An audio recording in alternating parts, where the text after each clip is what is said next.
I think we ought to do with pedophiles, the way I think you ought to punish them, is I think you ought to lock them in a room with parents of the child and hand the parents a ball bat. No windows, and give parents half an hour. And then whatever's left you can shovel up and throw out in the garbage.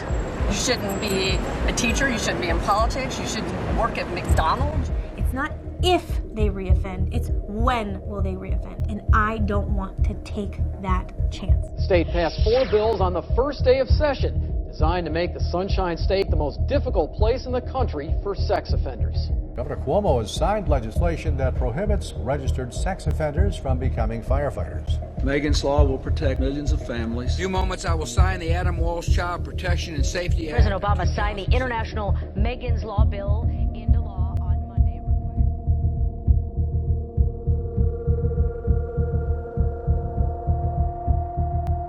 The sex offender registry and other things that are imposed on sex offenders are justified by the fact that they have a frightening and high reoffense rate. As high as 80% of sex offenders reoffend. And that's a frightening and high rate. If 80% of sex offenders reoffend upon release, that would be frightening and certainly very high.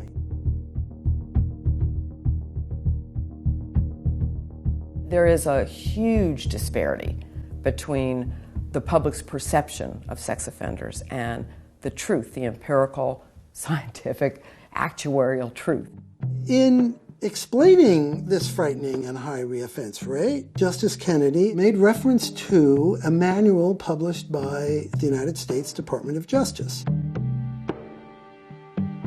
The Justice Department manual cites only one thing, an article in Psychology Today, a mass market magazine from 1986. It has no backup data. It has nothing in it that it cites. It's just 80%.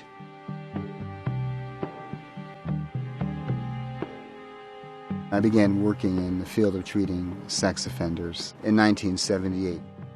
When I started in the field, there was around 30 or 40 of us. We'd have a conference and we'd all attend and we'd all present. It was a very small world.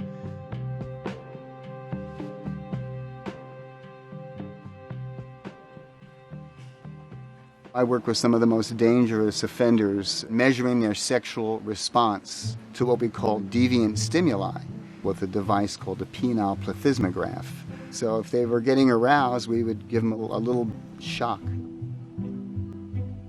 We were highly criticized for what we were doing. We were compared to a Clockwork Orange.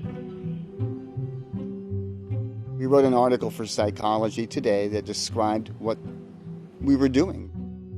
In that context, we felt it important to say the studies all over the country that had been published to date, and this is back in the 80s, ranged from very low to very high recidivism rates, as high as 80%. That got taken to say all sex offenders recidivate at 80%.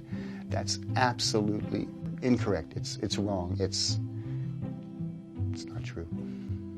If you're going to base laws at a federal level, you don't cite popular psychology magazines, no matter who the author is, me or anybody else. It's not a scientific journal. I'm appalled that this could happen. This is not my intent.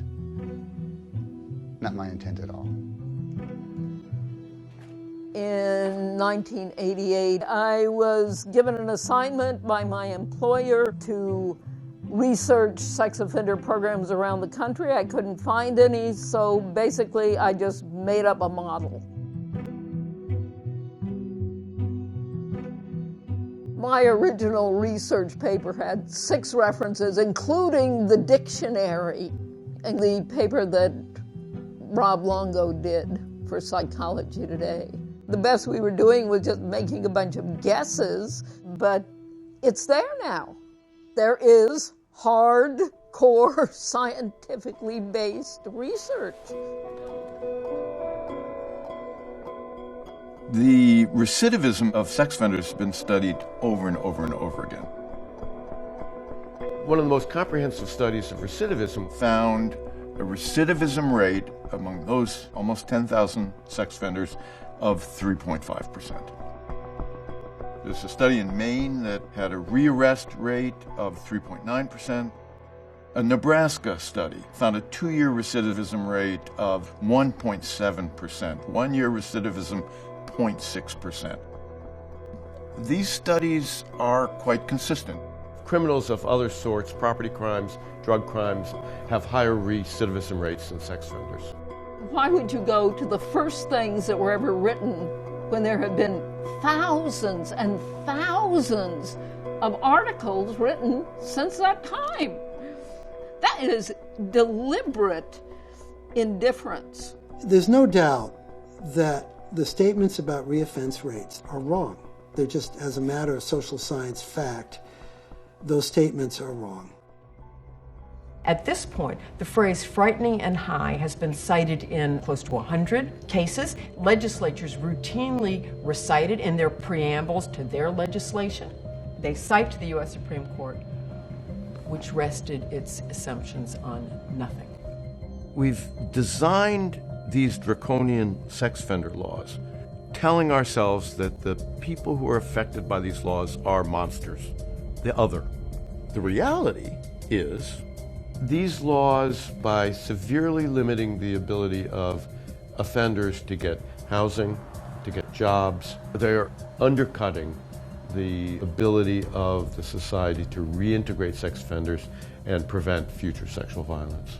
You are now classified as a sex offender. You have been kicked out of college. You're not allowed to use the internet. You're not allowed to live with your dad because he lives too close to a school. Do you think that the punishment fit the crime? You're throwing thousands of people onto the streets, out of their houses, out of schools, based on frightening and high, decades of recidivism, 80%, which came from nothing.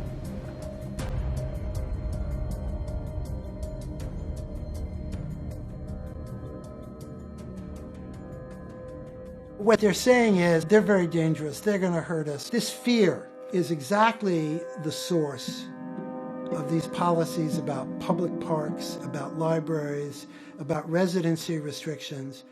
It should be worrisome to all of us to see the protections of the Constitution cast aside because today we're frightened. The question is, what kind of measures do you take to secure yourself against these risks, and at what cost to your society and your values as a society?